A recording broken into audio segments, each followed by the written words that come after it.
આવા અધિકારીઓ જો અહીંયા 25 ગાડી ને 30 ગાડીઓ લઈને ઓર્ડિનરી પ્રજાને કે અમને ડરાવવા આવતા હોય ને તો એ અધિકારીને કહેજો કે ખાંડ ખાય.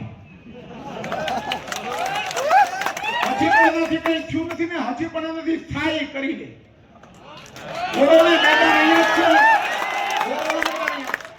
આ તમને ખબર છે આવો જ એક અધિકારી સરમુખ હથિયાર અધિકારી પેલા આવી ગયો. આપણે પેલી મારી ધારાસભા યાદ કરો, આ જ મેદાનમાં અહીંયાનો પોલીસ ઇન્સ્પેક્ટર હતો. એ કહેતો હતો ને કે હું દોડાવીશ અને એને મેં હું સંભળાવ્યું હતું યાદ છે ને? અહીંયા જ હું જીતાડો હતો, અહીંયા જ હું ધારાસભ્ય તરીકે જીતીને આવ્યો હતો. અને આજે પણ એ અધિકારીને એની વાત માનનારા એની નીચેના અધિકારીને પણ કહું છું કે ધ્યાન રાખજો મારા ભાઈ, તમે ચૂંટણી પંચ જોયું છે તો અમે પણ ચૂંટણી પંચ જોયું છે. અને ચૂંટણી પંચમાં ન્યાય ના મળે ને તો અમે સુપ્રીમ કોર્ટ સુધી પણ જોયેલું છે. આ કોઈ ધમકી નથી કે કોઈ ડરાવવાની વાત નથી. અમને બંધારણમાં મળે